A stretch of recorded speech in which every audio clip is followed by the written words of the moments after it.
हाँ, तो ट्रेडिंग में हमें रिस्क मैनेजमेंट जो टॉपिक आता है, ये वेरी इंपॉर्टेंट टॉपिक है ट्रेडिंग के लाइफ में हमारे। अगर हम लोग ट्रेडिंग लाइफ में अगर ट्रेडिंग को डिवाइड करेंगे दो सेशन में, तो हमें एक सेशन मिलता है, एक सेक्शन मिलता है हमें कि रिस्क मैनेजमेंट, जिसे हम लोग मनी मैनेजमेंट भी कह सकते हैं या फंड मैनेजमेंट कह सकते हैं। आप लोग अलग अलग वर्डिंग लोग कहेंगे, या हम लोग किस तरीके से फंड को मैनेज करके ट्रेडिंग कर सकते हैं। तो एक सेक्शन हो जाएगा, और दूसरा सेक्शन एनालिसिस, जिसे हम टेक्निकल एनालिसिस कहते हैं। तो टेक्निकल एनालिसिस और जो हमारा रिस्क मैनेजमेंट आता है, इस ये अगर हम डिवाइड करेंगे ये ट्रेडिंग के इसमें, तो हमें जो ज्यादा से ज्यादा वेटेज चाहिए वो हमें रिस्क मैनेजमेंट को देना चाहिए, और कम वेटेज हमको ट्रेडिंग का जो एक्यूरेसी होता है, एनालिसिस होता है, इस चीजों को कम हमें वेटेज देना चाहिए। क्यों ऐसा करना चाहिए? अगर आप लोगों में से कोई बिगिनर है, तो वो नया बंदा अक्सर ऐसा करता है कि ज्यादा से ज्यादा वो ढूंढता है कि मुझे अच्छा स्टॉक कहाँ पे मिलेगा, या मुझे कोई अच्छी टिप्स मिलेगी, या कोई मुझे अच्छा स्टॉक बताएगा जो ऊपर जाएगा। वो इस चीज की तरफ कभी भी ध्यान देता नहीं है कि कोई स्टॉक अगर मुझे लेना है, या कोई स्टॉक मुझे किसी ने बताया या मुझे अच्छा मिला है टेक्निकल एनालिसिस के थ्रू, तो उसमें कितना फंड मुझे लगाना चाहिए, वहां पे मुझे कितना रिस्क लेना चाहिए, कितना रिस्क वहां पे मुझे उस टारगेट इसमें दिख रही है। जैसे अभी सेशन के स्टार्टिंग में नितिन सर ने क्वेश्चन पूछा था कि 37,000 पे हमें बैंक निफ्टी दिख रहा है, और ऊपर के साइड में 200 पे, सॉरी, सपोर्ट 37,000 पे है, और अभी करंट मार्केट प्राइस 200 के पास में है, तो हमें वहां पे लेना चाहिए। तो ये मैटर आता है कि रिस्क, तो मैटर डिसीजन लेना है हमारे रिस्क के ऊपर में। अगर हमारी रिस्क वहां पे कैलकुलेटेड बैठ रही है, अगर हमें कैलकुलेटेड रिस्क में वो हम कर सकते हैं, और हमें रिस्क में रिस्क रिवॉर्ड रेशियो वहां पे 1:3 का मिल रहा है, तो ही हम लोग उस ट्रेड में जाएंगे। अदरवाइज ऐसे ट्रेड हमें अवॉइड करना है। तो क्यों अवॉइड करना है? रिस्क मैनेजमेंट क्यों इतना इंपॉर्टेंट से टेक्निकल एनालिसिस से ज्यादा रिस्क मैनेजमेंट को वेटेज क्यों ज्यादा है, या इंपॉर्टेंस क्यों ज्यादा है? क्योंकि क्या है ना कि टेक्निकल एनालिसिस की अगर बात करेंगे, तो टेक्निकल एनालिसिस में एक बार आपने डिसीजन ले लिया और एक बार ट्रेड में एंट्री कर दिया आपने, तो जब तक ट्रेड में एंट्री करना है तब तक के सभी डिसीजन, या सभी जो भी आपके हाथ में डिसीजन है, वो सभी के सभी अंडर कंट्रोल है, या सभी के सभी हमारे हाथ में है, हम उसे कंट्रोल कर सकते हैं।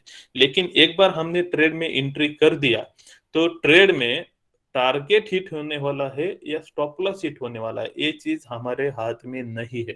तो एनालिसिस हम लोग जो करते हैं, तो इसका रिजल्ट हमारे हाथ में नहीं है। ये रिजल्ट आता है आपका, इसे हम प्रोबेबिलिटी कहेंगे, कि हम लोग प्रोबेबिलिटी गेम करते हैं इसे। तो मे बी टारगेट हिट हो सकता है, या एसएल हिट हो सकता है। तो यहाँ पे हमें या 100% गारंटेड नहीं कह सकते हैं कि कोई भी एनालिसिस में कि यहाँ पे टारगेट ही हिट होने वाला है। तो यहाँ पे क्योंकि उसका रिजल्ट अगर हमारे हाथ में नहीं है, तो उसका हम लोग इतना वेटेज नहीं देना चाहिए। वहां पे हमने स्टडी करना है, ये सारी चीजें करना है, लेकिन जो वेटेज ज्यादा देना है ट्रेडिंग केस में, तो वो रिस्क मैनेजमेंट को देना है। तो वहां पे अगर हम लोग रिस्क मैनेजमेंट के जो पॉइंट आते हैं, सपोज ओवर ट्रेडिंग, या पोजीशन साइजिंग, या नंबर ऑफ ट्रेड कितना करना है, एक ट्रेड में कितना रिस्क लेना है, या ट्रेड को किस तरीके से मैनेज करना है, तो ये सारी चीजें जो होती है, इसको ज्यादा से ज्यादा वेटेज देना चाहिए। क्योंकि इसमें जो भी सब एक्शन आता है, आपको वो कितना ट्रेड करना है, हमारे हाथ में है, हमारे कंट्रोल में है। हमें कितना रिस्क एक ट्रेड में लेना है, क्वांटिटी कितना लेना है, या पोजीशन साइज कैसे रखनी है, ये भी हमारे हाथ में है, हम इसे कंट्रोल कर सकते हैं। तो ये जो चीजें होती है कि एक ट्रेड में रिस्क कितना लेना है, तो ये भी हमारे हाथ में होता है। तो ये जो चीजें है रिस्क मैनेजमेंट की, ये सारी चीजें हमारे कंट्रोल में है, हमारे हाथ में है। लेकिन रिजल्ट जो आना है वो हमारे हाथ में नहीं है, उसे हमें मार्केट के ऊपर हमें डिपेंड रहना पड़ता है। तो इसकी वजह से रिजल्ट अगर हम हमारे हाथ में नहीं है, तो हम उसको ज्यादा वेटेज नहीं देना चाहिए। ज्यादा से ज्यादा वेटेज हमें रिस्क मैनेजमेंट, फंड मैनेजमेंट, या हमें मनी मैनेजमेंट को देना चाहिए। तो मनी मैनेजमेंट इतना इम्पोर्टेंस अगर है, अगर हमारे एक्यूरेसी, यहाँ पे तो एक रूल आप लोगों को अच्छी तरह से यहाँ पे माइंड में सेट करना है कि मार्केट में 100% एक्यूरेसी किसी की भी आती नहीं है। तो अगर आपको कोई कहता है कि सर मैं 100% एक्यूरेसी वाली टिप्स देता हूँ, या मैं आपको 100% आपके टारगेट हिट होने वाले हैं, तो प्लीज वहां से दूरी रखिए, नजदीक मत जाइए, उससे जितना अवॉइड कर सकते हैं अवॉइड कीजिए, क्योंकि यहाँ पे कोई भी बंदा ऐसा नहीं है, ना ही राकेश झुनझुनवाला है, ना वॉरेन बफेट है, कि जिसका एक्यूरेसी 100% यहाँ पे मिलेगा ट्रेडिंग में। तो ये हमारे माइंड में प्लीज इसे एक अच्छी तरह से फिट करना है कि यहाँ पे 100% एक्यूरेसी मिलता नहीं है। तो एक्यूरेसी का एक जो लेवल है, एक 60%, 70%, 50%, मैं तो 50% भी सेटिस्फाइड हूँ, अच्छी तरह से सेटिस्फाइड हूँ। अगर हमारा एक्यूरेसी जो भी हम लोग एनालिसिस करते हैं, ये एनालिसिस अगर 50% भी अच्छा निकलता है, टारगेट हिट होता है, और 50% के भी अगर एसएल हिट होते जाते, हिट अगर होते हैं, तो हमारे लिए अच्छी बात है, नो इश्यू। एसएल हिट होना बुरी बात नहीं है, अच्छी बात है, क्योंकि हम लोग कम लॉसेस पे वहां से एग्जिट हो जाते हैं। तो एसएल 50% भी हिट हो जाते हैं, तो बहुत ही अच्छी तरीके से हम लोग पैसा मार्केट से बना सकते हैं। तो कैसे बना सकते हैं, ये डिपेंड है हमारा रिस्क रिवॉर्ड रेशियो। अगर हम रिस्क रिवॉर्ड रेशियो वहां पे 1:3 के ऊपर रखते हैं, तो वहां पे हमें एक अच्छा सा गेन वहां पे हो सकता है, अगर हमारा एक्यूरेसी 50% भी आता है। अगर हम लोग एक्यूरेसी को वेटेज नहीं देंगे, हम लोग स्टडी करेंगे, सब करेंगे, और 50% आता है, तो भी वी आर सेटिस्फाइड। क्यों सेटिस्फाइड है? क्योंकि हम लोग रिस्क मैनेजमेंट के जो रूल है उसे 100% फॉलो करेंगे। अगर हम लोग इसे फॉलो करते हैं, तो हमारे एक्यूरेसी गलत भी हो जाती है, तो भी हमें बचाता है रिस्क मैनेजमेंट, तो भी हमारे अकाउंट को ग्रीन में रखता है, वो होता है रिस्क मैनेजमेंट। अगर हम लोग एक्यूरेसी के ऊपर ज्यादा फोकस करते हैं, एक्यूरेसी को 100% की तरफ ले जाने की ट्राई करते हैं, और उसे 100% ले जाना चाहते हैं, और इस चक्कर में अगर हम लोग रिस्क मैनेजमेंट को भूल जाएंगे, या रिस्क मैनेजमेंट का कोई रूल हम ब्रेक करेंगे, तो वो हमें एक्यूरेसी यहाँ पे अकाउंट को ग्रीन में लाने के लिए हेल्प नहीं करेगी। आपका अकाउंट रेड में जाने के लिए तैयारी रहेगा, रेडी रहेगा। तो हमें यहाँ पे पूरे पूर ट्रेडिंग में हो या इन्वेस्टमेंट में हो, इन्वेस्टमेंट के रूल थोड़े से अलग है, ट्रेडिंग के रूल थोड़े अलग है। अगर ट्रेडिंग में हमें रिस्क मैनेजमेंट को वेटेज दिया, तो हमारा अकाउंट, मेरा मेरा पूरा 13-14 ईयर का एक्सपीरियंस कहता है, मैं कई बार रूल ब्रेक कर चुका हूँ, कई बार फिर से रिपीट वहां पे आना पड़ा है। अगर हम लोग वो रिस्क मैनेजमेंट का रूल ब्रेक करते हैं, तो फिर से रिपीट घुमा फिरा के वो वहां पे ही वापस आना पड़ता है। जो हमारे इसमें है ना, मराठी में एक मन है कि काय ते बिल्ली को या मांजरीला कुठं सोडा, रात्री ती घरीच येते पुन्हा। ही गोष्ट होते ट्रेडिंग मध्ये, कि हम लोग कहाँ पे भी घूम फिर के आ जाए, कितना भी ट्रायल बेसिस पे कोई भी अलग अलग स्ट्रेटजी यूज करे, वहां पे बहुत सारा कुछ करे, लेकिन रिस्क मैनेजमेंट अगर भूल जाते हैं ना, तो फिर से वो शाम को फिर से घर पे आना पड़ता है, फिर से रिवर्स वहां पे आना पड़ता है, और एनालिसिस हमारे अकाउंट का करने के बाद फिर से हम लोग वहां पे एक दिन हम बैठते हैं, सोचते हैं, और फिर से करेंगे, कल से हम लोग रिस्क मैनेजमेंट को फॉलो करेंगे। तो ये चक्कर यहाँ पे ट्रेडिंग में है। तो ट्रेडिंग में सक्सेस रेट कम इसीलिए है कि सक्सेस ट्रेडिंग में लोग जो कम होते हैं, तो 10%, मैं बहुत ही ज्यादा बोल रहा हूँ कि ट्रेडिंग में 10% लोग सक्सेस होते हैं, तो वो सक्सेस होने का उनका सीक्रेट एक ही है कि वो रिस्क मैनेजमेंट के रूल को फॉलो करते हैं। अगर हम लोग रिस्क मैनेजमेंट के रूल को फॉलो नहीं करेंगे, तो यहाँ पे हमें मैं सक्सेस की स्टोरी, मतलब सक्सेस इसी को मानूंगा कि आपका अकाउंट ईयरली बेसिस या मंथली बेसिस में ग्रीन में जा रहा है। तो अगर आप ईयरली बेसिस आपका अकाउंट ग्रीन में है, तो आप सक्सेस है, अदरवाइज हम लोग यहाँ पे सक्सेस नहीं है। तो हमारा जो अकाउंट है वो ईयरली बेसिस हमें वहां पे प्रॉफिटेबल चाहिए। तो एक दो दिन में या एक वीक में कोई भी बंदा प्रॉफिट दिखा सकता है, उसमें कुछ ये नहीं है, जादू नहीं है। तो लेकिन हमें ईयरली बेसिस अगर पैसा कमाना है, या फिर यहाँ पे कंटिन्यू मार्केट में रह के कंसिस्टेंसी से पैसा अगर बनाना है, तो हमें रिस्क मैनेजमेंट के रूल को भूलना नहीं है, रिस्क मैनेजमेंट के रूल को 100% यहाँ पे फॉलो करना है। तो रिस्क मैनेजमेंट के रूल में है क्या, कि यह कौन से, बहुत सिंपल रूल है, समझने के लिए बहुत आसान रूल है, ज्यादा प्रॉब्लमेटिक नहीं है, लेकिन साइकोलॉजी उसे इग्नोर कर देती है, क्योंकि सिंपल है।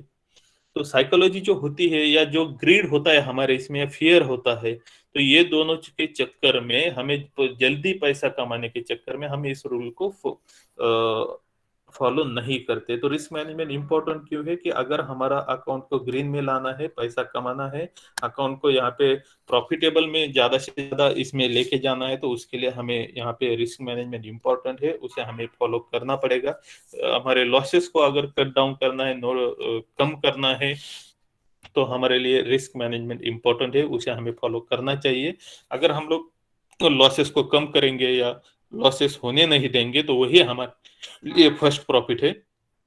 तो इसीलिए हमें रिस्क मैनेजमेंट बहुत ही इंपॉर्टेंट है। अक्सर मैं ये लास्ट टाइम भी या हर इसमें ब्रेक का एग्जांपल देता हूँ, आज अलग एग्जांपल दे देता हूँ कि अगर हमें लाइफ में अगर हम रिस्क मैनेजमेंट को नहीं करेंगे या दुर्लक्षित करेंगे या इग्नोर करेंगे, सपोज मैं ड्राइविंग कर रहा हूँ, टू व्हीलर ड्राइव कर रहा हूँ, मैं हेलमेट नहीं पहन रहा हूँ या मैं ड्राइविंग के रूल फॉलो नहीं कर रहा हूँ, तो मैं यहाँ पे मेरे लाइफ को कम करने के चक्कर में चला जा रहा हूँ। तो यहाँ पे अगर हम रिस्क मैनेजमेंट को फॉलो करेंगे तो वहाँ पे हम हमारी लाइफ को ज्यादा से ज्यादा अच्छी लाइफ या लंबी लाइफ वहाँ पे हम लोग दे सकते हैं। तो वही यहाँ पे भी हम मार्केट में भी वही रूल हम ये कर सकते हैं कि अगर हम लोग रिस्क मैनेजमेंट के रूल को यहाँ पे फॉलो करेंगे तो हमारे ट्रेडिंग लाइफ को हम अच्छी trading life, green trading life, profitable trading life और ज्यादा से ज्यादा लंबी ट्रेडिंग लाइफ हम लोग यहाँ पे दे सकते हैं। तो इसीलिए हमें रिस्क मैनेजमेंट को इम्पोर्टेंट देना है। तो रिस्क मैनेजमेंट में अगर हमें फॉलो करना है, रूल को फॉलो करना है, तो हमें पहले मालूम होना चाहिए कि यहाँ पे लॉसेस क्यों होते हैं। अगर हमें मालूम ही नहीं है कि लॉसेस क्यों होते हैं या लॉसेस होने के कॉजेस क्या है, रीजन क्या है, तो हमें हम लोग उसे कंट्रोल कैसे करेंगे। तो हमें फर्स्ट मालूम होना चाहिए कि ट्रेडिंग में लॉसेस क्यों होते हैं। तो लॉसेस अगर हम लोग आइडेंटिफाई करेंगे कि लॉसेस क्यों होते हैं, तो फिर हम लोग उसके ऊपर एक रूल बना सकते हैं कि इस चीज को अगर मैं अवॉइड करूंगा तो मेरे अकाउंट में इस चीज की वजह से लॉसेस नहीं होंगे। तो जनरली ये अगर मेरे एक्सपीरियंस के हिसाब से भी है या जो भी सीनियर्स पर्सन है जिनके भी मैंने भी ट्रेनिंग अटेंड किया है या गूगल के ऊपर देखिए आप लोग, या जो भी ट्रेडिंग लाइफ में है, मैक्सिमम लॉसेस इस कुछ रीजन की वजह से होते हैं, वो मैंने यहाँ पे नोट डाउन किया है कि 80 to 90% लॉसेस आपके रिस्क मैनेजमेंट के रीजन के वजह से होते हैं। 20% लॉसेस सिर्फ हम लोग कहेंगे कि हमारा एक्यूरेसी या टेक्निकल एनालिसिस रॉन्ग होने की वजह से हमें लॉसेस होते हैं। तो बड़े लॉसेस या गलत लॉसेस जो है या बड़े लॉसेस अक्सर एनालिसिस गलत होने की वजह से नहीं होते। छोटे छोटे लॉसेस या कैलकुलेटेड लॉसेस आपके एनालिसिस गलत होने की वजह से होंगे, लेकिन जो हेवी बिग लॉसेस होते हैं जिसकी वजह से अकाउंट में इम्पैक्ट बहुत बड़ा हो जाता है, ऐसे लॉसेस आपके रिस्क मैनेजमेंट रूल को अवॉइड करने की वजह से हो जाते हैं। तो हम पहले तो मालूम होना चाहिए कि किस वजह से लॉसेस होते हैं। तो सबसे पहला रूल जो लॉसेस होने का कॉज है वो है ओवर ट्रेडिंग। सेकंड है पोजीशन साइज प्रॉपर नहीं रखना या बहुत ही बड़ी पोजीशन साइज रखना। तो गलत पोजीशन साइज करना ये बहुत बड़ा रीजन है कि जिसकी वजह से बहुत ही बड़े बड़े लॉसेस हो जाते हैं। थर्ड रीजन है कि रिस्क आइडेंटिफाई नहीं करना कि मेरे अकाउंट में फंड कितना है, उस फंड के हिसाब से मैं कितना रिस्क ले सकता हूँ, या मेरे बिहेवियर कैसा है, या मेरा रिस्क टेकिंग कैपेसिटी मेरा कैसा है। हर एक पर्सन का रिस्क टेकिंग कैपेसिटी अलग अलग होता है। तो हर एक का रिस्क लेने का कैपेसिटी भी अलग रहेगा। हर एक के पास में अकाउंट में फंड अलग अलग हो जाते हैं। तो उस फंड के हिसाब से या उस पर्सन के रिस्क टेकिंग कैपेसिटी के हिसाब से हर किसी का रिस्क टेकिंग कैपेसिटी अलग हो जाएगा। तो हमें किसी दूसरे का स्क्रीनशॉट देख के या बड़े बड़े जो मल्टीमीडिया पे स्क्रीनशॉट आते हैं जो बहुत सारे तो झूठे होते हैं या एडिट किए होते हैं, सॉफ्टवेयर में बना के होते हैं, तो ऐसे जो आ जाते हैं उसे देखते हम लोग डाइवर्ट हो जाते हैं और हम लोग यहाँ पे पोजीशन साइज और हमारे रिस्क लेने की कैपेसिटी को क्रॉस कर देते हैं। और जब हम लोग ये चीजें करते हैं तो उस टाइम पे फिर हमारा यहाँ पे अकाउंट में बहुत बड़ा इम्पैक्ट हो जाता है। वो इम्पैक्ट जनरली निगेटिव होता है। तो इसको हमें पहले आइडेंटिफाई करना चाहिए कि मेरे अकाउंट में रिस्क कितना हम लोग ले सकते हैं। देन आता है कि नॉलेज प्रॉपर नहीं होना या इनसफिशिएंट नॉलेज होना या किसी और के ऊपर डिपेंड रह के ट्रेडिंग करना। ये भी एक रीजन है कि जहाँ पे अगर हम किसी और के ऊपर डिपेंड होकर ट्रेडिंग कर रहे हैं या नॉलेज नहीं है तो भी हम लोग शेयर लेके बैठ रहे हैं, तो वहां पे हमें एग्जिट कहाँ पे करना है, ट्रेडिंग कैसे करना है, तो ये सारी चीजें हम कर नहीं सकते क्योंकि हम लोग डिपेंड किसी और के ऊपर होते हैं। तो प्रॉपर टाइम पे या प्रॉपर लेवल पे हम लोग वहाँ पे एग्जिट नहीं होते हैं। तो वो एक रीजन होता है। नेक्स्ट रीजन है कि हमारे पास में ट्रेडिंग सिस्टम और ट्रेडिंग प्लान नहीं है। तो अगर हमें नॉलेज ही नहीं है तो हम लोग यहाँ पे पहुंचेंगे ही नहीं कि मेरे पास में अलग अलग ट्रेडिंग प्लान होना चाहिए, अलग अलग सिस्टम होना चाहिए। तो यहाँ पे हम जाएंगे नहीं। हाई एक्सपेक्टेशन कि जो होता है कि मार्केट में कि बहुत सारे नए बंदे जो आते हैं ना वो अक्सर ऐसे होते हैं कि सर 6 महीने में हमें कुछ कमाना है, या मेरा बहुत बड़ा लॉस हुआ है उसे 2 महीने में कवर करना है, या मुझे यहाँ पे मल्टीपल गेन चाहिए, तो ऐसे जो हाई एक्सपेक्टेशन होते हैं इसकी वजह से भी गलत पोजीशन साइज की तरफ जाते हैं, बड़ी बड़ी पोजीशन लेते हैं और वहाँ पे रिस्क ज्यादा लेने की वजह से फिर से अकाउंट यहाँ पे रेड में जाता है। तो ये होता है।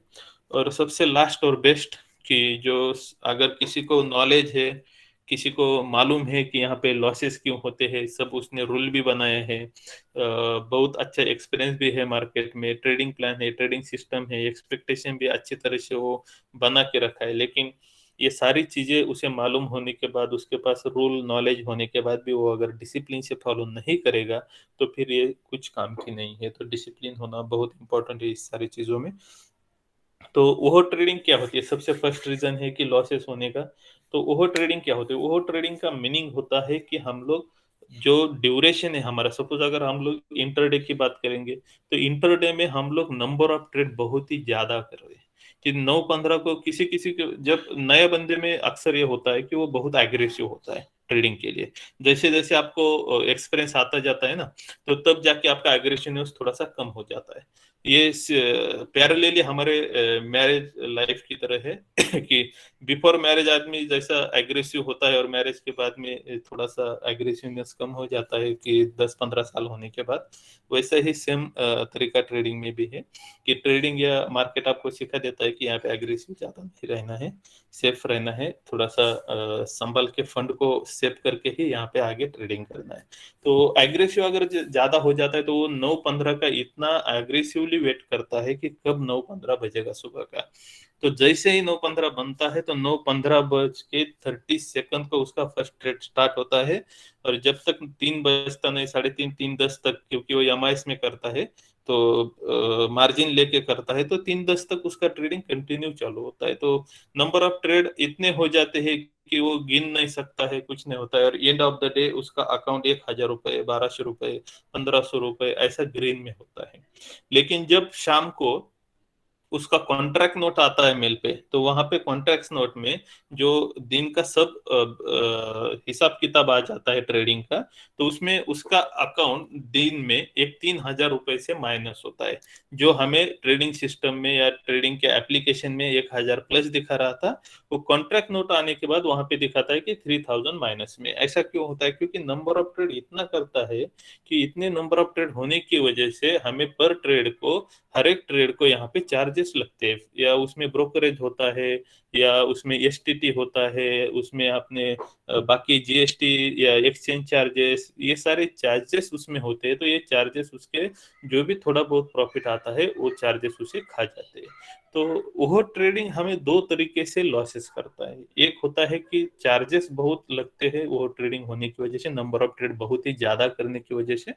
और दूसरा होता है कि अगर हमें अकाउंट में कुछ प्रॉफिट भी आ जाता है तो वो ओवर ट्रेडिंग की वजह से हमें एक आधा ट्रेड ऐसा होता है उसमें से कि वो बड़ा लॉस दे देता है और हमारा अकाउंट वहाँ पे प्रॉफिट में आता नहीं है। तो वो ट्रेडिंग हमें यहाँ पे अवॉइड करना चाहिए, वो ट्रेडिंग नहीं करना चाहिए। तो वो ट्रेडिंग होता क्यों है एक्चुअली? बेसिकली बंदा कैसा सोचता है कि चलो मैं आज 5 पोजीशन लेता हूँ, एक पोजीशन तो भी जैकपॉट लगेगी कि एक पोजीशन तो भी ऊपर जाएगी। लेकिन यहाँ पे होता क्या है कि अगर हम लोगों ने प्रॉपर एनालिसिस नहीं किया है तो कम से कम हमारे एक महीने में तो एक बार तो भी ऐसा हो जाएगा कि आपके बहुत सारे पोजीशन लेने की अगर आदत है तो सडनली मार्केट अपोजिट डायरेक्शन ले लेगा और सबका स्टॉप लॉस एक साथ हिट हो जाएगा। अगर सबके स्टॉप लॉस एक साथ हिट हो जाते हैं तो वहां पे बिग लॉस हो जाता है। तो ऐसी सिचुएशन में हमें जब बड़े लॉसेस होते हैं ना, उसे रिकवर करना बहुत बड़ी या मुश्किल बात है, अकाउंट को रिकवर करना। तो यहाँ पे आपको ओवर ट्रेडिंग होती है कि जैकपॉट की वजह से, तो या हमें 5 ट्रेड लेंगे कम से कम 2 तो प्रॉफिट में आ जाएंगे, ऐसी थिंकिंग की वजह से, या प्रॉपर एनालिसिस नहीं किया है, सिर्फ हमें ट्रेडिंग करना है, बहुत ही एग्रेसिव है, जल्दी पैसा कमाना है, 1-2 महीने में ही बहुत ज्यादा पैसा कमाना है, तो ऐसी सारे चक्कर में हमें यहाँ पे ओवर ट्रेडिंग हो जाती है। तो ओवर ट्रेडिंग नहीं करना है 2 रीजन की वजह से। एक, चार्जेस हमें कम करना है, अगर हम चार्जेस बचाएंगे तो वही पैसा हमारे अकाउंट में रहेगा, वही पैसा हमें प्रॉफिट दिखाएगा। तो सबसे सबसे पहले इसे चार्जेस कम करने के लिए या नंबर ऑफ ट्रेड कम करेंगे तो हमें यहाँ पे प्रोबेबिलिटी गेम है, trading it's a probability game. तो प्रोबेबिलिटी होता है कि जितना ज्यादा करेंगे उतना लॉसेस के चांसेस बढ़ेंगे, तो उसे कम करना है। तो प्रोबेबिलिटी हमारा लॉसेस के चांसेस बढ़ाने में कम हो जाएगा। और हम अगर प्रॉपर एनालिसिस करके करेंगे तो वहाँ पे हमें प्रॉफिट भी अच्छी तरह से, प्रॉफिट का चांसेस हम प्रोबेबिलिटी बढ़ा सकते हैं उसका, तो वो हम कर सकते हैं यहाँ पे। तो इसी वजह से फर्स्ट रीजन को एक रूल बनाना है कि मुझे नंबर ऑफ ट्रेड कितना करना है, इसे डिफाइन करना है। अगर इंटरडे है तो 3-4 ट्रेड मैक्सिमम करना चाहिए, जिससे ज्यादा ट्रेड नहीं करना चाहिए। अगर आप डिलीवरी बेसिस कर रहे हैं तो डिलीवरी बेसिस में हमें एक साथ ओपन, एक ही दो पोजीशन, एक या दो पोजीशन ही साथ में ओपन होना चाहिए, ज्यादा पोजीशन हमारा ओपन नहीं होना चाहिए डिलीवरी में। इंटरडे में एक ट्रेड ले लिया तो एक ही ट्रेड एक साथ करना है, उसके साथ में दूसरा ट्रेड नहीं करना चाहिए।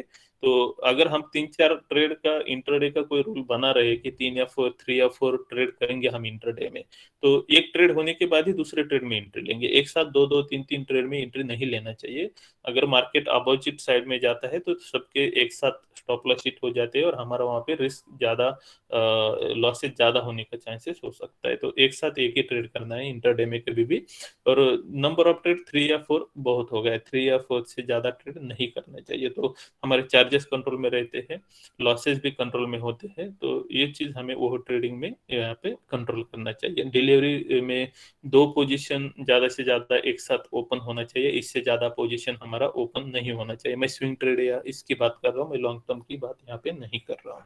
तो स्विंग ट्रेडिंग में या 8-10 दिन का जो ट्रेडिंग होता है, यहाँ पे दो पोजीशन, या हमारे रिस्क मैनेजमेंट में अगर कम रिस्क में है या कोई पोजीशन हमारा प्रॉफिट में चला गया, उसे हमने ट्रेलिंग करके ऊपर लेके आए, तो उसका स्टॉप लॉस ऊपर आया है, तो हम लोग थर्ड पोजीशन में एंट्री कर सकते हैं। लेकिन उसे हमें रिस्क कैलकुलेट करके ही वो पोजीशन हमें उस तरीके से करना चाहिए। तो ओवर ट्रेडिंग को हमें यहाँ पे अवॉइड करना चाहिए, कैपिटल लॉस को कम करना चाहिए। नेक्स्ट आता है कि हमने अकाउंट का रिस्क मैनेजमेंट करना चाहिए। अगर मुझे मालूम ही नहीं है कि मुझे अकाउंट में रिस्क कितना लेना है, या मेरे एक ट्रेड में रिस्क कितना लेना है, या एक दिन में रिस्क कितना लेना चाहिए, तो मैं यहाँ पे ट्रेड में क्वांटिटी कितना लेना है, मुझे पोजीशन साइज कितना करना है, ये मेरे पास नहीं होगा, ये डाटा मैं आइडेंटिफाई नहीं कर पाऊंगा। तो मुझे सबसे पहले मेरे अकाउंट का जो रिस्क आइडेंटिफिकेशन है, या मेरे बिहेवियर के हिसाब से, या मेरा रिस्क टेकिंग कैपेसिटी के हिसाब से, मुझे मेरे अकाउंट में कितना पैसा का रिस्क लेना चाहिए, कितना परसेंटेज का रिस्क लेना चाहिए, ये मुझे थोड़ा सा आइडेंटिफाई करना चाहिए। अगर थंब रूल के हिसाब से अगर हम इसे देखेंगे तो हमें जो इंट्राडे की बात करेंगे तो एक दिन में हमें 1% से ज्यादा रिस्क नहीं लेना चाहिए। अगर किसी के पास ऐसा है कोई, तो 1% भी ज्यादा लग रहा है तो उसने वो कम किया तो अच्छी बात है, कोई इशू नहीं, लेकिन बढ़ाइए मत। अगर हम 1% लॉसेस करते हैं एक दिन में, तो हमारा पूरा अकाउंट खाली होने के लिए नियर अबाउट हमें 90 डेज या उतना 3-4 महीना लगेगा कि कंटिन्यूअस हमारे स्टॉप लॉस हिट होते जा रहे हैं। तो इतना सारा ये हो सकता है, तो हम बच सकते हैं 3-4 मंथ्स यहाँ पे कंटिन्यूअस यहाँ पे रह सकते हैं। तो 1% से ज्यादा नहीं लेना चाहिए इंटरडे में। मैं एक दिन की बात करूँ, अगर हम डिलीवरी में है तो एक पोजीशन में हमें 1% से ज्यादा रिस्क नहीं लेना चाहिए। तो अगर ऐसा करेंगे तो हम लोग डिलीवरी पोजीशन में भी ज्यादा रिस्क नहीं लेंगे। प्रॉपर आइडेंटिफिकेशन रिस्क करना चाहिए। ये होगा एक दिन का। इसी तरीके से हमें मंथ, वीक और ईयर का भी रिस्क आइडेंटिफाई करना चाहिए। अगर हमने एक दिन का रिस्क आइडेंटिफाई किया है सपोज 1%, तो एक वीक में हमें ट्रेडिंग के लिए 5 डेज होते हैं सपोज, तो 5 डेज का एक वीक का रिस्क हमें 5% नहीं लेना चाहिए। यहाँ पे एक वीक या 8 दिन पे जो रिस्क होना चाहिए वो 3% ही लेना है। क्यों करना है ऐसा? क्योंकि अगर हमें कंटिन्यूअस 2-3 दिन अगर लॉस हो रहा है तो 2 दिन हमें रेस्ट लेना चाहिए, हमें थोड़ा सा गैप लेना चाहिए, एनालिसिस करना चाहिए कि मैं कहाँ पे रॉन्ग हो रहा हूँ, या मार्केट ने यहाँ पे प्राइस का जो एक्शन है ये चेंज कर दिया, और मैं अलग तरीके के, मेरी सोच अलग तरीके से चल रही है और प्राइस की एक्शन अलग तरीके से चल रही है। ऐसा अगर हो रहा है तो हमें थोड़ा सा वहां पे ब्रेक लेना चाहिए। तो इस वजह से हमें वहां पे रिस्क को वीकली बेसिस कम करना चाहिए। सेम तरीका मंथली बेसिस करना है आपको, कि मंथली बेसिस में हमें 20 डेज यहाँ पे ट्रेडिंग के लिए अवेलेबल होते हैं। तो अगर हम 3% के हिसाब से वीक में लेंगे तो 4 वीक्स या 5 वीक्स होते हैं। तो अगर 4 वीक्स है तो 12% जाता है। अगर हमारा 5x है तो 15% जाता है, तो इतना 15% इतना रिस्क नहीं लेना चाहिए। तो वहां पे भी कम करके 10% 12% उतना ही रिस्क हमें मंथली बेसिस लेना चाहिए कैपिटल का। तो हम लोग यहाँ पे क्या करते हैं कि सबसे पहले अगर हम कैपिटल को सेव करते जाएंगे तो हमें यहाँ पे बेनिफिट होता है। तो क्या बेनिफिट होता है कि हमें सबसे पहले मार्केट में बहुत ज्यादा दिन तक हम रुक सकते हैं। तो अगर मार्केट का या कोई भी बिजनेस का रूल है, थंब रूल है, ये एक अंडरस्टैंडिंग का रूल है अच्छी तरह से, कि जो बिजनेस में आप लोग ज्यादा से ज्यादा दिन रुकेंगे वो बिजनेस आपको एक अच्छा सा एक्सपीरियंस देगा, और उसके बाद आपका अच्छा एक्सपीरियंस आने के बाद उस बिजनेस में आप लोग इनकम कमाना चालू करेंगे। एक गुजराती लोगों का एक रूल होता है कि कोई भी बिजनेस आप 1,000 दिन चलाओ उसके बाद में वो बिजनेस प्रॉफिट में जाना चालू हो जाता है। तो सेम बिजनेस अगर हम इंटर हमारा ट्रेडिंग लाइफ को भी अगर बिजनेस की तरह देखेंगे तो यहाँ पे हमें जितना ज्यादा दिन आप लोग यहाँ पे रुकेंगे, मार्केट के साथ रहेंगे, मार्केट में ट्रेड करते रहेंगे या मार्केट में हम लोग यहाँ पे कनेक्ट रहेंगे, तो हमें उसके बाद एक अच्छा सा एक्सपीरियंस आने के बाद हम लोग यहाँ पे डिप्स नॉलेज आ जाएगा, एक अच्छी तरह से इसको किस तरीके से हैंडल करना चाहिए, किस तरीके का बिहेवियर प्राइस का होता है, मेरा बिहेवियर उसके साथ में किस तरीके से एनालाइज को ये करना चाहिए, ये हम लोग यहाँ पे सीखेंगे। और किस तरीके से ट्रेड को फॉलो करना है, किस ट्रेड को मैनेज किस तरीके से करना है, ये सारी चीजें अगर हम लोग सीख जाते हैं, मार्केट का एक प्रॉपर प्राइस का एक्शन हमें अंडरस्टैंड होने लगता है कि मेजर ट्रेंड कैसा है, इंटरमीडिएट ट्रेंड किस तरीके से जा रहा है, या माइनर ट्रेंड किस तरीके से चल रहा है, सपोर्ट रेजिस्टेंस कैसे निकालते हैं। तो ये सारी चीजें थोड़ा सा धीरे धीरे धीरे धीरे एनालाइज होना चालू हो जाती है जैसा आपका एक्सपीरियंस यहाँ पे बढ़ने लगता है। तो जितना दिन हम यहाँ पे ज्यादा रुकेंगे उतना हमारे लिए अच्छा है, और उसके बाद में हम लोगों को प्रॉफिट आना चालू हो जाता है। तो ज्यादा दिन अगर रुकना है तो हमारा अकाउंट में पैसा होना वो इम्पोर्टेंस है। अगर अकाउंट में पैसा नहीं है, फंड नहीं है, तो हम लोग ज्यादा दिन यहाँ पे रुक नहीं पाएंगे। तो हमें अगर यहाँ पे रुकना है तो हमें उसी तरीके से फंड को मैनेज करना पड़ेगा कि हमारा फंड ज्यादा से ज्यादा दिन यहाँ पे रुकना चाहिए, होल्ड होना चाहिए। तो अगर हम लोग रिस्क को उसी तरीके से आइडेंटिफाई करेंगे और उसे उस तरीके से अप्लाई करके फॉलो करेंगे, तो हमारा अकाउंट यहाँ पे लॉसेस में या रेड में जाने के लिए बहुत दिक्कत पाएगा, और हमारा इजीली हम लोग अकाउंट को ग्रीन में लेके जा सकते हैं। ये समझने के लिए, अंडरस्टैंड करने के लिए, बोलने के लिए बहुत आसान है, लेकिन फॉलो करने के लिए बहुत डिफिकल्ट है। तो इसे प्लीज अंडरस्टैंड करके रखिए कि रिस्क आइडेंटिफाई कीजिए और उसे किस तरीके से इसको मैनेज करना है, वो प्रॉपर मैनेजमेंट स्टार्ट कीजिए। थर्ड और सबसे इंपॉर्टेंट पॉइंट होता है कि जिसकी वजह से हमें बिग लॉसेस होते हैं। बिग लॉसेस या बड़े लॉसेस को कवर करना मार्केट में बहुत मुश्किल बात है। हम लोग कवर कर सकते हैं। कौन से लॉसेस को कवर सकते हैं? जो कैलकुलेटेड है, जो रिस्क मैनेजमेंट के हिसाब से छोटे छोटे लॉसेस हो रहे हैं। लेकिन कोई लॉसेस अगर आपको एक ट्रेड में 10% और 15% अकाउंट कैपिटल के हिसाब से अगर लॉसेस हो रहे हैं, तो उसे कवर करना या उसको रिकवर करके ऊपर लेके जाना, अकाउंट को ग्रीन में लेके जाना, ये बहुत मुश्किल बात होती है। तो इसीलिए हमें अगर ऐसे लॉसेस को अगर हम लोग अवॉइड करेंगे, होने ही नहीं देंगे, तो हमारा अकाउंट यहाँ पे बिग लॉसेस में जाएगा नहीं, बड़े बड़े ड्रॉ डाउन आएंगे नहीं हमारे अकाउंट में, तो हम लोग उसे इजीली कवर कर सकते हैं और ग्रीन में अकाउंट लेके जा सकते हैं। तो सबसे फर्स्ट रूल है मार्केट का कि यहाँ पे बिग लॉसेस अवॉइड करना है। जो भी करना है आपको कीजिए, कोई भी रूल लगाइए, 1 रूल लगाइए, 10 रूल लगाइए, 15 रूल लगाइए, लेकिन बिग लॉसेस अवॉइड कीजिए। सिर्फ बिग लॉसेस अगर अवॉइड करेंगे तो हमारा अकाउंट इजीली ऊपर जाएगा।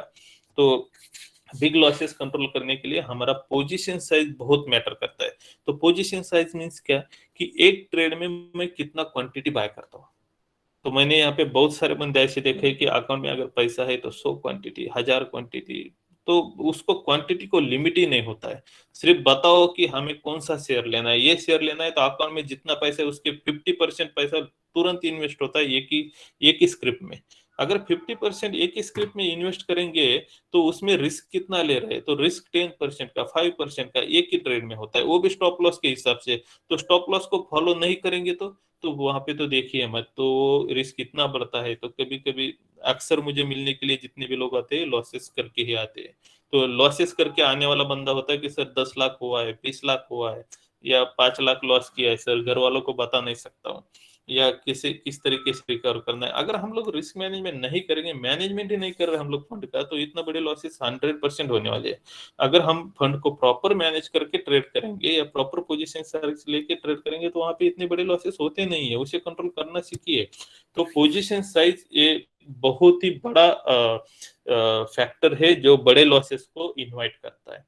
तो पोजीशन साइज किस तरीके से हमें मेंटेन करना चाहिए, किस तरीके से पोजीशन साइज को हमें आइडेंटिफाई करना चाहिए कि प्रॉपर पोजीशन साइज कैसे हमें निकालना चाहिए, या प्रॉपर पोजीशन साइज हम लोग किस प्रकार से निकाल सकते हैं कि हम लोग कह सकते हैं कि यहाँ पे मेरे प्रॉपर पोजीशन साइज है। तो हमने देखा कि हम लोग क्या करते हैं कि पहले रिस्क आइडेंटिफाई कर लेते हैं।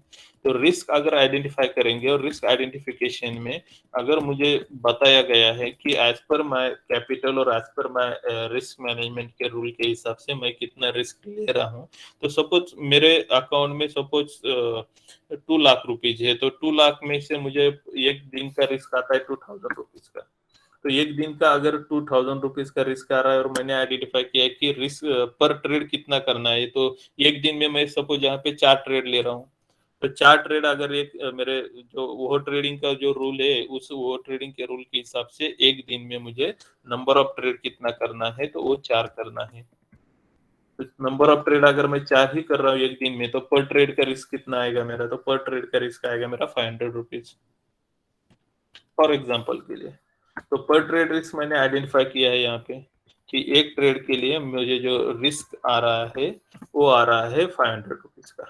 तो अगर 500 रुपीज का रिस्क मैं ले रहा हूँ, और कोई टेक्निकल एनालिसिस के हिसाब से कोई स्टॉक है जो मुझे यहाँ पे बाइंग लेवल दिखा रहा है कि जो ब्रेकआउट दे रहा है या सपोर्ट से रिवर्सल आ रहा है, तो वो लेवल है मुझे यहाँ पे परचेस करने के लिए, फॉर एग्जाम्पल 100 रुपीज का आ रहा है। और जो स्टॉप लॉस मुझे सपोर्ट के नीचे में दिखा रहा है, सपोज मैंने वीएफ के ऊपर में बाय किया, और मैं सपोज यहाँ पे कंसीडर कर रहा हूँ कि वीएफ के नीचे मुझे स्टॉप लॉस लगाना है, तो जो स्टॉप लॉस का लेवल जो आ रहा है, सपोज फॉर एग्जांपल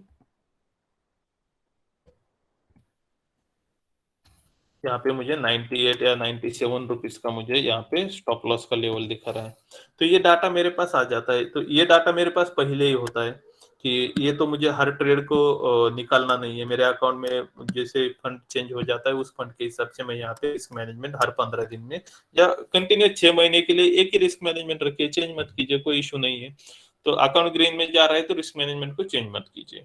अकाउंट अगर बहुत ही नीचे जा रहा है तो रिस्क मैनेजमेंट को चेंज कीजिए। अगर आपका अकाउंट में 100% फंड है, उससे 80% हो रहा है, तो रिस्क मैनेजमेंट को कम कर दीजिए। अगर आपका अकाउंट 100% फंड से 120% गया है, तो उसको वैसे ही रखिए, चेंज मत कीजिए, 6 महीना मत चेंज कीजिए। तो रिस्क मैनेजमेंट आज से ज्यादा 6 महीना चेंज मत कीजिए, उसे उसी तरीके से रहते। 6 महीने के बाद अगर अकाउंट ग्रीन में है तो फिर उसे चेंज कर दीजिए। तो अगर मेरे पास पहला डाटा है कि एक ट्रेड में मुझे 500 रुपीज का रिस्क लेना है, और ये डाटा मुझे लाइव में मिलता है कि अभी ब्रेकआउट है 100 पे लेना है, तो मुझे मालूम होता है कि इसे कि मुझे हर टाइम एक्सेल ओपन करने की जरूरत नहीं, मैं इजीली बैक माइंड में कैलकुलेशन कर सकता हूँ कि मुझे क्वांटिटी कितना लेना है। ये सिर्फ समझने के लिए। तो हमें बाइंग प्राइस जो दिख रही है 100 रुपीज का, स्टॉप लॉस आ रहा है 97 का, तो 3 रुपीज का डिफरेंस आ रहा है बाइंग के प्राइस में और मेरा स्टॉप लॉस के इसमें। तो 3 रुपीज का जो डिफरेंस आ रहा है, इससे मेरे रिस्क मैनेजमेंट को अगर मैं डिवाइड कर देता हूं, जो मुझे पर ट्रेड के हिसाब से रिस्क आ रही है, इसे अगर मैं डिवाइड कर देता हूं, तो मेरे लिए जो फिगर आ जाता है वो फिगर मेरे लिए क्वांटिटी होता है। तो जो भी मुझे रिस्क मैनेजमेंट के हिसाब से यहाँ पे अगर मैं डिवाइड कर देता हूँ, और जो भी मुझे यहाँ पे फिगर आएगा कि जो भी रिजल्ट आएगा, वो रिजल्ट मेरे लिए क्वांटिटी होता है। तो सपोज कैश का स्टॉक है, तो मुझे यहाँ पे 166 क्वांटिटी परचेस करना है। सपोज यहाँ पे मुझे दूसरा कोई ऑप्शन का है, तो ऑप्शन का मुझे उस रिस्क मैनेजमेंट के हिसाब से वो लॉट उस तरीके से लेना चाहिए। तो यहाँ पे तो मुझे 166 यहाँ पे क्वांटिटी दिखा रहा है कि 166 क्वांटिटी मुझे बाय करना है। तो यहाँ पे क्या होता है कि अगर मेरा एसएल भी हिट हो जाता है, तो मेरा जो स्टॉप लॉस या मेरा जो रिस्क है, इससे ज्यादा नहीं होगा, 500 से ज्यादा रिस्क नहीं होगा। तो मुझे और 3 ट्रेड करने के लिए मेरे पास में और ऑप्शन है अवेलेबल। तो ये पे दिन में अगर मैं 4 ट्रेड कर रहा हूँ और 4 ट्रेड में से मेरे 2 ट्रेड में एसएल हिट हो गया, सपोज यहाँ पे 1000 रुपए का लॉस हो गया मुझे, और एक ट्रेड में अगर मुझे प्रॉफिट हो जाता है और मेरा रिस्क रिवॉर्ड रेशियो मुझे कह रहा है कि मैं 1:3 का रिस्क रिवॉर्ड रेशियो यहाँ पे बना रहा हूँ, 500 का रिस्क ले रहा हूँ और 1500 रुपए का प्रॉफिट है, तो ही ऐसे ट्रेड में मैं जाऊंगा। तो मुझे अगर ये 2 ट्रेड हिट होने के बाद 1000 रुपए का लॉस होता है और मैं दिन में 3 ही ट्रेड कर रहा हूँ और एक ट्रेड मेरा प्रॉफिट में जाता है, तो वो मुझे 1500 रुपए प्रॉफिट देता है। तो भी मैं एंड ऑफ द डे मेरे हाथ में चार्जेस वगैरह जाके यहाँ पे 400 350 रुपए मेरे हाथ में रह सकते हैं। 500 प्रॉफिट होने के बाद 100 150 रुपए चार्जेस जाने दीजिए, फिर भी हमें एक थोड़ा सा प्रॉफिट यहाँ पे मेरे फंड के हिसाब से मैं एक अच्छे प्रॉफिट में यहाँ पे रहता हूँ। तो इस तरीके से हम लोग ट्रेडिंग को प्रॉपर पोजीशन साइज से हम लोग इसे लेके जाते हैं। लेकिन हमने अगर पोजीशन साइज को नहीं प्रॉपर किया तो यहाँ पे सपोज मुझे 166 क्वांटिटी की जगह में अगर 500 क्वांटिटी लेता हूँ और वहां पे मेरा अगर लॉस हो जाता है, तो मेरा 500 और 97 3 रुपीज का है, तो यहाँ पे 1500 रुपए का एक ही ट्रेड में मेरा लॉस हो जाएगा। तो मेरा दिन का जो जा रहा है, जो रिस्क आइडेंटिफिकेशन है, ये जा रहा है 2000 रुपए का, और मेरा एक ही ट्रेड में अगर मैं 1500 का लॉस रहा हूँ, तो मुझे सेकंड ट्रेड करने के लिए मेरे पास ऑप्शन नहीं होता है। तो अगर रिस्क मैं एसएल को फॉलो करता हूँ, तो अगर एसएल को फॉलो नहीं करता हूँ तो ये अनकंट्रोल हो जाता है मेरे रिस्क मैनेजमेंट के हिसाब से। तो इसकी वजह से हमें पोजीशन साइज बहुत ही इंपॉर्टेंट करती है। अगर पोजीशन साइज को हम इग्नोर कर देंगे, अनदेखा कर देंगे, तो वो बहुत ही बड़ा इम्पैक्ट हमारे इसके ऊपर लाते हैं। पोजीशन साइज अक्सर क्यों इग्नोर होती है? क्योंकि एक ही ट्रेड में बहुत ज्यादा पैसा कमाना है, इस चक्कर में अक्सर पोजीशन साइज इग्नोर होती है, और ज्यादा से ज्यादा ऑप्शन बायर के हिसाब से। ऑप्शन बायर जो होते हैं, इनके हाथ में अगर पैसा है अकाउंट में, तो वो बंदा कभी भी रिस्क मैनेजमेंट के हिसाब से यहाँ पे ट्रेड करता नहीं है। वो हमेशा सोचता है कि इस ट्रेड में मैं एक जैकपॉट ट्रेड करूंगा और यहाँ पे बहुत ही बड़ा प्रॉफिट लेके जाऊंगा।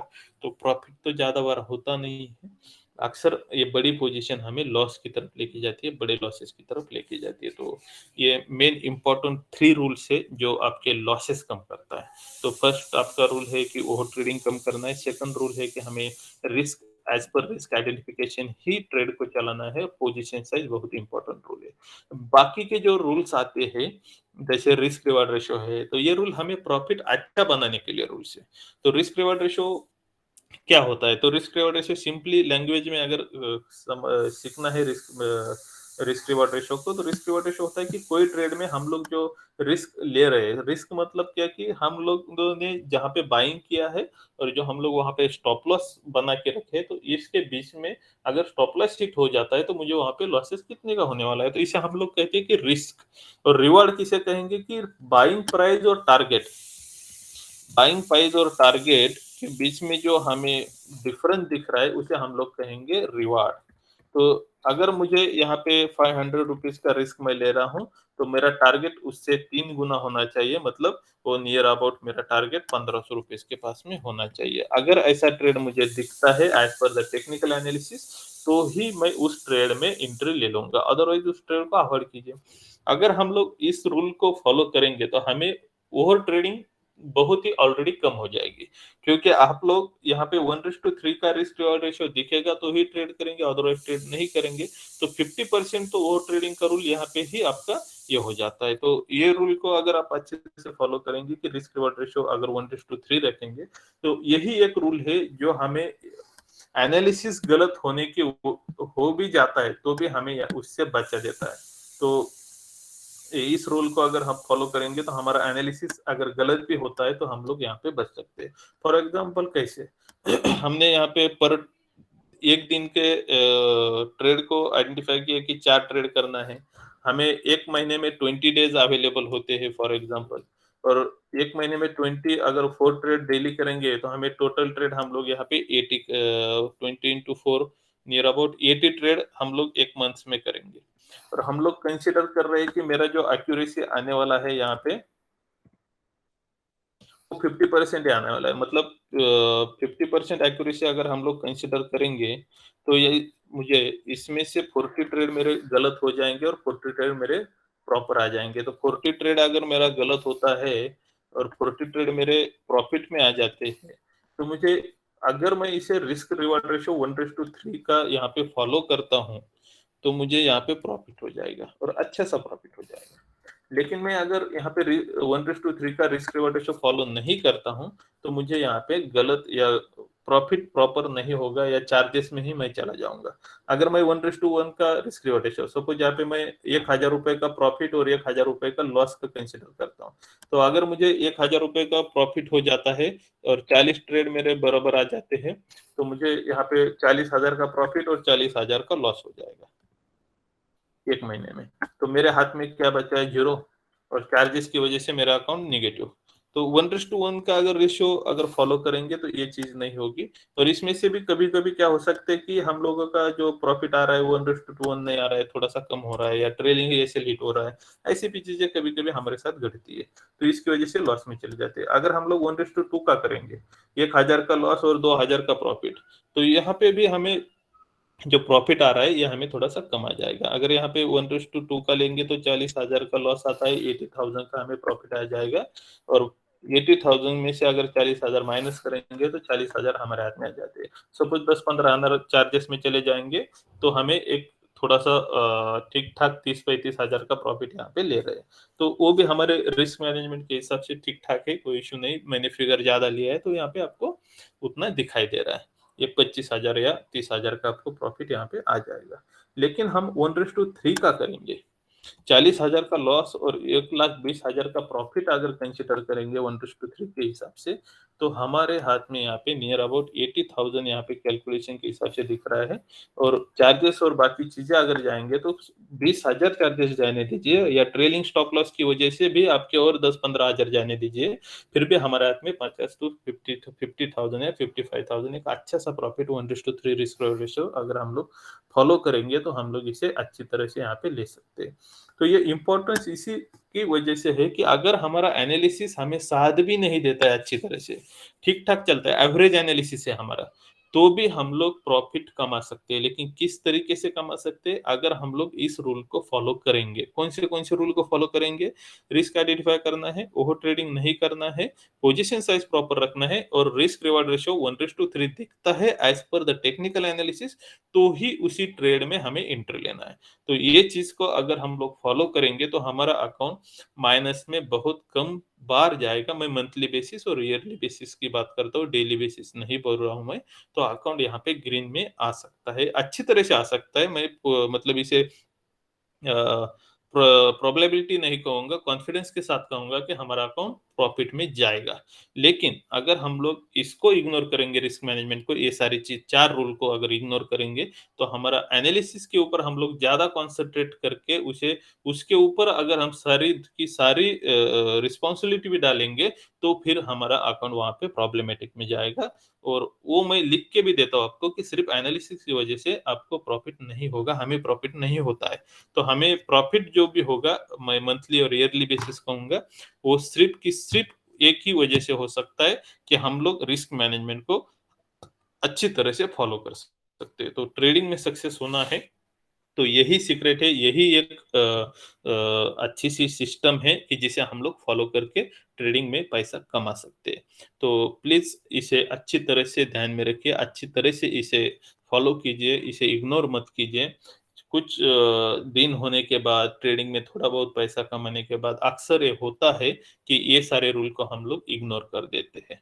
तो ऐसा मत कीजिए, मेरे पास से भी बहुत बार हुआ है। नियर अबाउट 2007 से अभी तक मैं ट्रेडिंग के इसमें हूँ, तो बहुत बार इस रूल को मैंने ब्रेक किया है।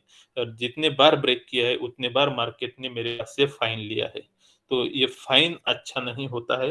ये फाइन जितने बार हम लोग ब्रेक करेंगे इतने बार ये फाइन दे देगा मार्केट हमें। तो ये फाइन भरना अच्छी बात नहीं है।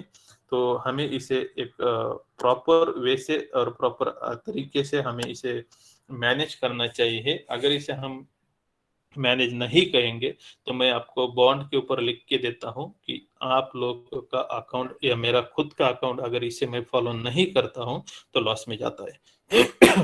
तो प्लीज अगर ट्रेडिंग में सही में करियर करना है तो ये जो 4 रूल है, इस 4 रूल को कभी भी इग्नोर मत कीजिए। ओके। बाकी के जो रूल है ये हम लोग इसके ऊपर हम लोग ऑलरेडी कॉन्सेंट्रेट करते हैं, हम लोगों को इंटरेस्ट होता है या हम लोग इंटरेस्ट के साथ इसे देखते हैं। लेकिन पहले जो 4 रूल है ना ये आपके, कि वो ट्रेडिंग, रिस्क आइडेंटिफिकेशन, आपका रिस्क रिवॉर्ड रेशियो और पोजीशन साइज, इस रूल को थोड़ा सा हमारा साइकोलॉजी के हिसाब से कहिए या ग्रेड ज़्यादा होने की वजह से कहिए, तो हम लोग इसे इग्नोर कर देते हैं। लेकिन ट्रेडिंग प्लान, नए-नए ट्रेडिंग प्लान, नए-नए इंडिकेटर, नए-नए सिस्टम, नए-नए सॉफ्टवेयर हम लोग इसे बहुत ज़्यादा वेटेज देते हैं और उसकी तरफ हम लोग अट्रैक्ट होते हैं। तो ये चीज़ें आप लोग सीखेंगे, इसे ज़्यादा आपको ये करने की ज़रूरत नहीं है, लेकिन ये चीज़ें होना, हमारे हाथ में होना बहुत इम्पोर्टेंट है। तो कौन-सी चीज़ें हमारे हाथ में इम्पोर्टेंट है?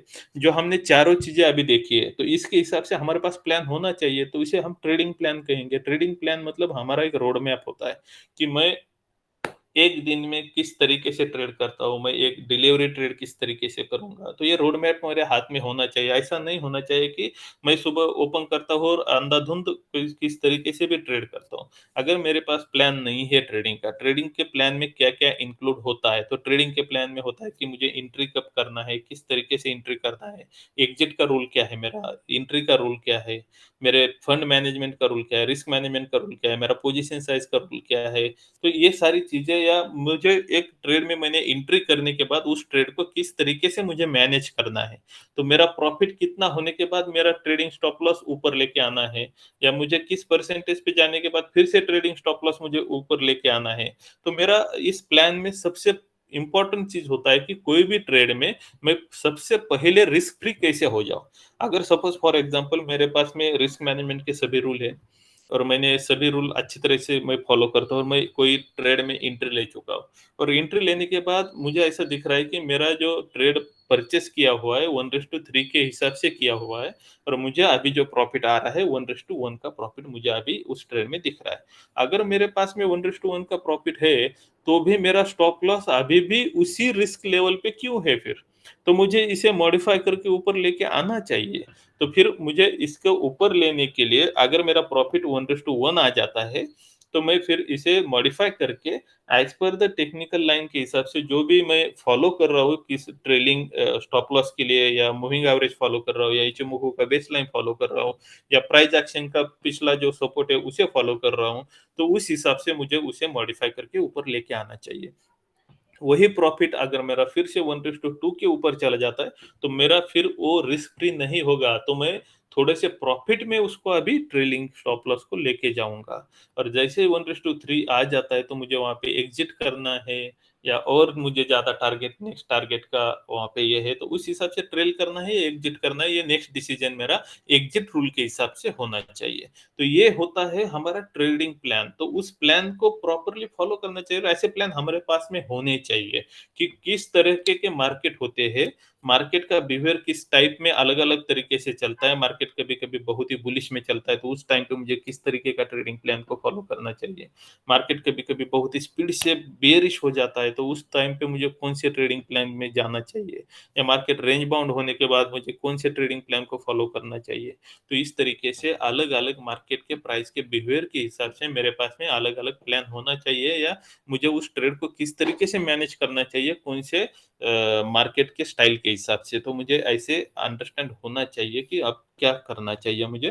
तो ऐसे प्लान हमारे पास में होना चाहिए। अगर विदाउट प्लान करेंगे तो फिर हम यहाँ पे प्रॉपर वे से नहीं जा सकते हैं। तो प्रॉपर अच्छा प्रॉफिट में जाने के लिए हमें प्लान हमारे पास में होना चाहिए, ट्रेडिंग सिस्टम होना चाहिए। तो ट्रेडिंग सिस्टम क्या होती है? तो ट्रेडिंग सिस्टम होती है कि मुझे किसे फॉलो करना है, कौन से इंडिकेटर को फॉलो करना है, कौन-सा डाटा देखना है मुझे, ऑप्शन डाटा देखना है, एफआई डाटा देखना है, अदर इंडिकेटर देखना है, या ग्लोबल मार्केट को कैसे फॉलो करना है। तो ऐसे मेरे पास में ट्रेडिंग का सिस्टम होना चाहिए। मेरे पास ट्रेडिंग स का यहाँ पे सेटअप होना चाहिए कि मुझे, अगर मैं ट्रेड कर रहा हूँ, तो मेरे सामने कितना स्क्रीन होना इम्पोर्टेंट है, या मेरे सामने निफ्टी होना इम्पोर्टेंट है, मेरे सामने बैंक निफ्टी होना इम्पोर्टेंट है। मैं कौन-सा ट्रेड करता हूँ, मैं इंडेक्स में ट्रेडर हूँ या स्टॉक में ट्रेडर हूँ, या मैं दोनों तरफ करता हूँ, या मैं सिर्फ़ कैश का करता हूँ। तो मेरे जो ट्रेड का मेरा स्टाइल है, उस ट्रायल के हिसाब से मेरे पास में मेरे सिस्टम होना ज़रूरी, बहुत इम्पोर्टेंट चाहते हैं। तो ये सिस्टम एक अगर हमारे पास में सिस्टम प्रॉपर है, मैं प्रॉपर इंडिकेटर्स को फ़ॉलो करता हूँ, प्रॉपर डाटा आने के बाद ही मैं ट्रेड में एंट्री लेता हूँ, तो मुझे ये सारी सिस्टम या जो भी सेटअप है, ये सेटअप हेल्प करता है कि प्रॉपर जगह पे मेरी एग्ज़िट और प्रॉपर जगह पे मेरी एंट्री हो जाएगी।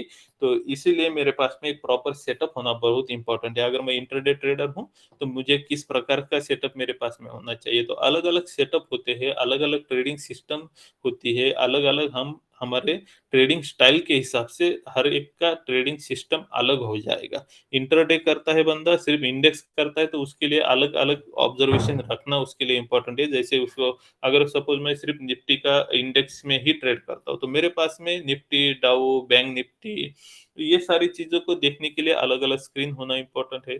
ट्रेडिंग जो करता हूँ, वो प्लेटफ़ॉर्म मेरा कैसा है, वो प्लेटफ़ॉर्म मेरा प्रॉपर होना चाहिए, लो ब्रोकरेज वाला प्लेटफ़ॉर्म होना चाहिए। ट्रेडिंग का जो मेरा ये एप्लीकेशन है वो बहुत ही हैंडी होना चाहिए, ईज़िली मैं ये करना चाहिए। मेरा इंटरनेट का जो सेटअप है, इंटरनेट सेटअप अच्छा होना चाहिए, मुझे पावर फेल्योर से मुझे लॉसेस नहीं होना चाहिए। तो ये सारी चीज़ें जो होती है ना, तो ये हमें यहाँ पे प्रॉफ़िट की तरफ लेके जाती है, बहुत हेल्प करती है। छोटी-छोटी चीज़ें होती है, लेकिन ये अगर आपको करियर करना है, तो ये चीज़ों के ऊपर ध्यान देना बहुत ही इम्पोर्टेंट है।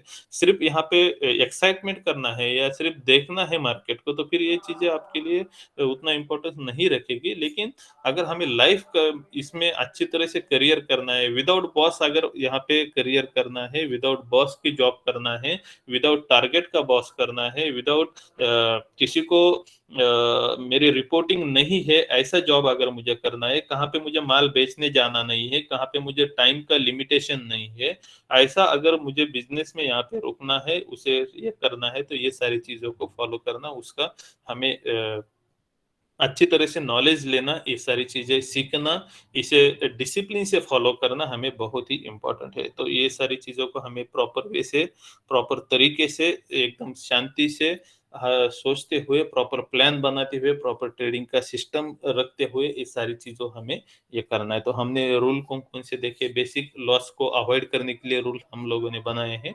एक रूल है कि पर ट्रेड के नंबर ऑफ ट्रेड हम लोग यहाँ पे कम करेंगे। 3 या 4 ही ट्रेड पर डे करेंगे, तो वहाँ पे एक साथ में एक ही पोजीशन हम लोग ओपन रखेंगे इंट्राडे में, डिलीवरी में 2 पोजीशन हम लोग एक साथ ओपन रख सकते हैं। Risk identification per day, per trade, per week, per month, इस तरीके की रिस्क आइडेंटिफाई हम लोग करेंगे, उसे फॉलो करेंगे प्रॉपर वे से। Position size, proper position size के हिसाब से ही ट्रेड करेंगे, ऐसा कभी भी नहीं करना है कि मैं सर 2 महीने से पोजीशन साइज़ प्रॉपर तरीके से ये कर रहा हूँ, अभी मेरा अकाउंट प्रॉफिट में है, तो मैं एक ट्रेड ऐसा करता हूँ कि वहाँ पे बड़ा साइज़ का मैं ट्रेड लेता हूँ और उस ट्रेड में मैं ज़्यादा पैसा कमाता हूँ, तो ऐसा कभी नहीं करना है। धीरे-धीरे कमिए, थोड़ा-थोड़ा पैसा कमिए, बहुत पैसा बनेगा आपका, कोई इश्यू नहीं है। पैसा या आप जितना इमेजिन कर रहे हैं उससे ज़्यादा बनेगा, लेकिन प्रॉपर वे से कीजिए, जल्दी बनाने की कोशिश मत कीजिए। जितना जल्दी पैसा कमाने की कोशिश करेंगे, उतना जल्दी अकाउंट नेगेटिव में जाता है। तो प्लीज़ इसे फ़ॉलो कीजिए, रिस्क रिवार्ड रेशियो 1:3, इससे कम में मत जाइए। अ, भले ही कम ट्रेड हो तो भी चलेगा, नहीं ट्रेड हुआ तो भी चलेगा, पूरा दिन में 1:3 नहीं मिला तो भी चलेगा, लेकिन इसके कम से कम हमें टेक्निकल एनालिसिस में 1:3 दिखता नहीं है, वो वहाँ पे तो मत जाइए। भले ही कभी-कभी ऐसा होता है कि हम 1:3 के हिसाब से हम लोगों ने ट्रेड लिया है, टेक्निकल एनालिसिस पे भी प्रॉपर था, लेकिन वो 1:2 तक गया और बाद में उसका हमारा ट्रेलिंग एसएल हिट हुआ। ये होता है, ये इस ओके, नो प्रॉब्लम, लेकिन कम से कम मिनिमम हमारा टेक्निकल एनालिसिस के हिसाब से हमें जो रेजिस्टेंस, नेक्स्ट रेजिस्टेंस दिख रहा है, वो हमारा जितना रिस्क ले रहा है उससे 3 गुना होना इम्पोर्टेंस है। तो उसी ट्रेड में हम लोग जाएँगे और ये सारी चीज़ें हम लोगों को मालूम है, तो उसे हमें डिसिप्लिन से फॉलो करना है। अगर ये चीज़ अगर हमारे पास में नहीं है डिसिप्लिन, तो फिर जो भी सिखाया, जो भी हम लोग देख रहे हैं, जितना भी हमने ट्रेडिंग करियर में फंड डाला है, इन्वेस्ट किया है, हमारा खुद का लाइफ का इम्पोर्टेंट टाइम इन्वेस्ट किया है, वो सारा हमारा पानी में जाता है। तो डिसिप्लिन से ये सारी चीज़ों को हमें फॉलो करना है, देखना है, सुनना है। तो प्लीज़ इसे फॉलो कीजिए, देखिए, और अगर मुझे कहेंगे तो मैं कहूँगा कि ट्रेडिंग लाइफ में सबसे इम्पोर्टेंट चीज़ क्या है, तो आपका आज का जो सेशन है, वही सेशन सबसे इम्पोर्टेंट, सबसे आपको हमारा अकाउंट प्रॉफिट में ले जाने के लिए हेल्प करने वाला सबसे इम्पोर्टेंट सेशन है। अगर आप लोगों ने मेरे पूरे मेंटरिंग सेशन में जो भी आपको आगे भी जाके सीखना है, आगे भी जाके सीखना है, तो सबसे इम्पोर्टेंट चीज़ कौन-सी आपने देखी है, सुनी है, तो सिर्फ़ रिस्क मैनेजमेंट है और आप लोगों को यही काम आने वाला है। तो प्लीज़ मेरा बहुत ही हम्बल रिक्वेस्ट है कि इसे इग्नोर मत कीजिए।